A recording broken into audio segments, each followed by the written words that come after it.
हमारा आज का टॉपिक है एमएस प्रोजेक्ट में कोई रिसोर्स का रेट अगर आप एक बार डाल दिया और in due course of the project अगर ये रेट वैरी करता है तो उसको आप कैसे टेक केयर करेंगे, जिसको दिखाने के लिए हम यहाँ पर एक टास्क का एक शेड्यूल बनाएंगे और वो एक टास्क हम यहाँ पर रखेंगे रीइंफोर्समेंट स्टील वर्क। अब इसमें कुछ रिसोर्स हम असाइन करेंगे। तो पहले तो रिसोर्स को क्रिएट करना पड़ेगा। रिसोर्स को क्रिएट करने के लिए हमको जाना है रिसोर्स शीट पर और यहाँ पर हम एक टीएमटी स्टील का एक रिसोर्स क्रिएट करेंगे। दूसरा एक रिसोर्स हम क्रिएट करेंगे लेबर फॉर स्टील फिक्सिंग और तीसरा करेंगे एक प्रोजेक्ट मैनेजर।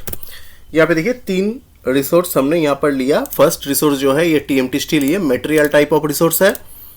दूसरा जो है लेबर फॉर स्टील फिक्सिंग, ये आपका ये वर्क टाइप रिसोर्स है। और प्रोजेक्ट मैनेजर जो ये भी आपका वर्क टाइप रिसोर्स है। तो इसका रेट हम असाइन करेंगे। पहले इसका यूनिट डाल देते हैं मेट्रिक टन में और इसका इनिशियल रेट जो आप जब शेड्यूल बना रहे हैं इसको कंसीडर करते हैं 60,000 रुपीज़ पर टन। और लेबर फॉर स्टील फिक्सिंग इसको हम कर देते हैं से 500 रुपीज़ पर डे।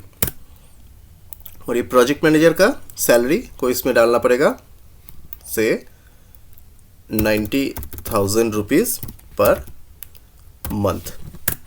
ये हम यहाँ पे असाइन कर दिया। अभी ये जो रिसोर्स हमने क्रिएट किया है इसको हमको असाइन करना पड़ेगा हमने जो शेड्यूल बनाया है। तो यहाँ पे एक ही टास्क का हमारा शेड्यूल है। इसमें से 60 डेज़ का हम ड्यूरेशन डाल देते हैं और यहाँ पर रिसोर्स नेम्स में ये तीनों रिसोर्स को हम यहाँ पे असाइन कर दिया। ये असाइन जो कर दिया, अभी असाइन करने के बाद इसमें हमको क्वांटिटी डालना पड़ेगा टीएमटी स्टील का। हम इसमें डाल देते हैं से 50 मेट्रिक टन। इसको क्लोज कर देते हैं क्योंकि बाकी दोनों रिसोर्स है आपका वर्क टाइप ऑफ रिसोर्स, तो इसमें क्वांटिटी डालने का ज़रूरत नहीं है। तो इसको हम क्लोज कर दिया। नेक्स्ट अब क्या है, ये प्रोजेक्ट जो है हमारा जा रहा है 1 फरवरी से लेके 11 अप्रैल तक।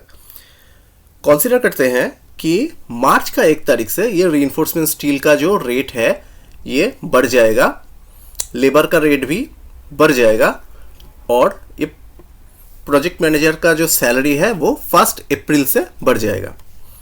तो ये जो चेंजेस है यहाँ पर रिसोर्स शीट में हमने ऑलरेडी जो रेट डाल दिए हैं उससे अगर चेंज होता है तो उसको हम लोग कैसे इनकॉर्पोरेट करेंगे वही अभी हम लोग देखेंगे। तो ये रिसोर्स शीट में अभी हम लोग है। तो यहाँ पर क्या करना पड़ेगा, अगर आपको एक सर्टेन पीरियड के लिए एक रेट देना है कोई भी रिसोर्स का, वो मटेरियल हो सकता है, वर्क हो सकता है या फिर कॉस्ट रिसोर्स भी हो सकता है, और उसके बाद में आपको अगर उसको चेंज करना है फॉर ए पर्टिकुलर पीरियड तो वो कैसे करेंगे आप देखिए। कोई भी रिसोर्स के ऊपर आप कहीं पे भी डबल क्लिक करेंगे और यहाँ पे देखिए कुछ टैब्स यहाँ पे आते हैं। तो यहाँ पर ये जो कॉस्ट टैब्स है यहाँ पे हमको जाना पड़ेगा। कॉस्ट टैब्स में जाकर हमको ये जो नीचे टेबल ये जो दिया हुआ है effective date, standard rate, over time rate और पर यूज कॉस्ट, यहाँ से हमको इफेक्टिव डेट को चेंज करना है। तो यहाँ पे हमने कंसीडर किया कि 1 मार्च से इसका रेट बढ़ जाएगा। स्टील का रेट एवरी मंथ चेंज होता है। हमारे कंट्री में जो भी मेजर प्लेयर्स हैं like Tata steel, SAIL, RINL, ये लोग एवरी मंथ इनका रेट प्रोडक्ट का चेंज होता है। Not only reinforcement steel, structural steel या जो भी स्टील प्रोडक्ट्स होते हैं सभी का ही rate every month almost change होता है। तो ये 1 तारीख 1 मार्च से हमने यहाँ पे दे दिया। ये जो रेट है ना, ये जो स्टैंडर्ड रेट अभी यहाँ पे हम लोग डालेंगे, ये एक एजम्पशन है। मतलब मान लीजिए कि कभी आपका ये अपवर्ड ट्रेंड चल रहा है तो यहाँ पे आप एक अपवर्ड ट्रेंड कंसीडर कर सकते हैं। हो सकता है कि वो रेट उससे भी ज़्यादा बढ़े या फिर उससे कम बढ़े या फिर ना बढ़े, घट भी सकता है। तो एक्चुअल में जो होगा उसको कैसे एक्चुअल में कॉस्ट ट्रैकिंग करना है, वो कॉस्ट ट्रैकिंग का पार्ट हम दूसरा वीडियो में देखेंगे। अभी हमारा जो बजटिंग हम कर रहे हैं ये टीएमटी स्टील वर्क का, इसके लिए इस स्टैंडर्ड रेट को हम जो बढ़ाएंगे 1 मार्च से, हमारा जो एक्सपेक्टेशन है कि इसका रेट 2000 रुपीज़ पर मेट्रिक टन बढ़ जाएगा।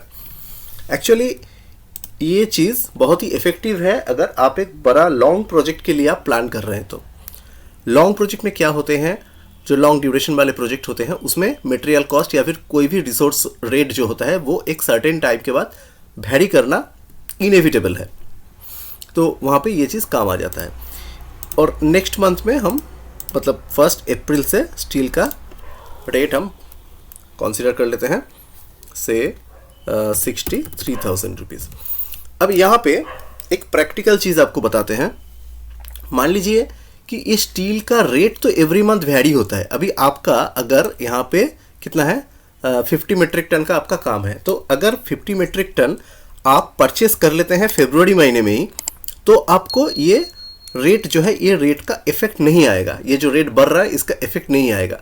तो उसी हिसाब से आपको आपका शेड्यूल में डालना है कि आपका जो स्ट्रैटेजी है, मतलब मान लीजिए कि आप 2 महीने का स्टील एक साथ में खरीदते हैं या फिर 1 महीने का एक साथ में खरीदते हैं, तो उसके हिसाब से आपको ठीक करना है कि ये जो रेट इंक्रीज का जो इफेक्ट है कितना आपको लेना है और कितना नहीं लेना है। वैसे मैं यहाँ पे कंसीडर कर रहा हूँ कि जो महीने में जितना स्टील का हम काम करेंगे वो स्टील उसी महीने में प्रोक्योर करेंगे। तो इसीलिए हमने जो 1 फरवरी से मतलब जो बाय डिफ़ॉल्ट जो स्टार्ट डेट है प्रोजेक्ट का, वहाँ से जो रेट है मैंने 1 रखा, उसके बाद में हमने उसको चेंज कर दिया 1 मार्च से और फिर 1 अप्रैल से। इसको फिर अब ओके कर देते हैं। इसको हम ओके कर दिया। नेक्स्ट है आपका लेबर फॉर स्टील फिक्सिंग। मान लीजिए ये भी हमारा सेंट्रल गवर्नमेंट का एक रेट इंक्रीज होता है एवरी ईयर 2 टाइम। आपका लेबर का रेट, लेबर का जो मिनिमम वेजेस होता है वो चेंज होता है। तो उसके हिसाब से एक आपका अप्रैल में होता है और एक सितंबर या अक्टूबर में होता है।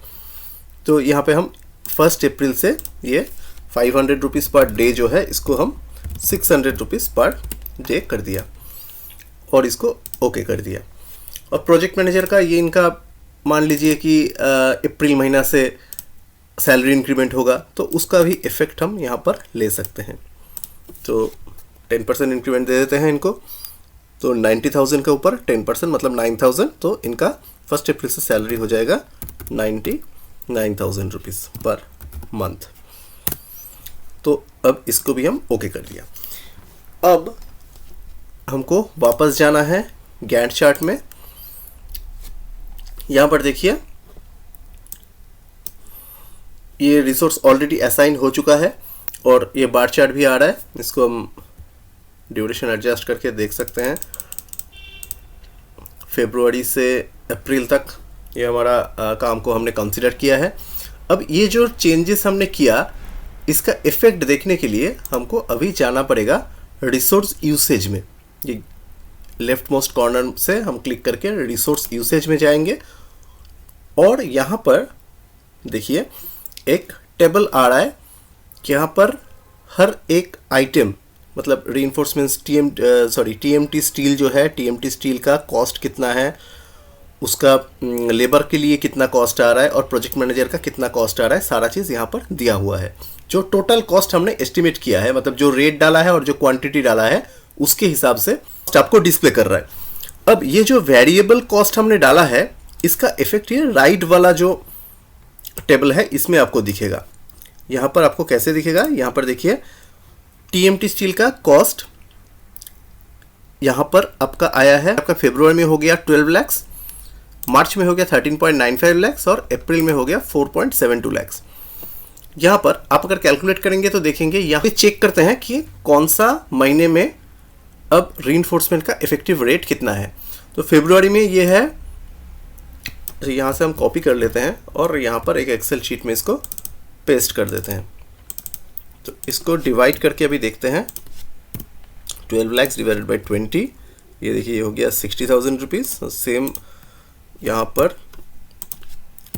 डिवाइड कर देते हैं तो ये हो गया देखिए 62,000 रुपीज़ और इसको इससे डिवाइड कर देते हैं तो अप्रैल में ये रेट आपका हो गया 63,000 रुपीज़। सिमिलरली आपका लेबर फॉर स्टील फिक्सिंग, इसका भी रेट अगर आप चेक करेंगे, मतलब इसको लेके आप एक्सेल में जाके आप कैलकुलेट करके देख सकते हैं, आपका ये रेट चेंज हो गया है।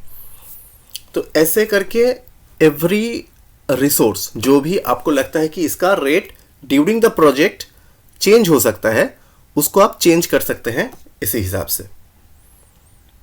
तो आपको अगर कोई क्वेरी है आप अपना कमेंट में लिख सकते हैं और हम लोग कोशिश करेंगे उसका रिप्लाई देने का।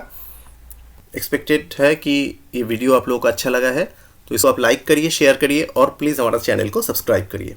Thank you.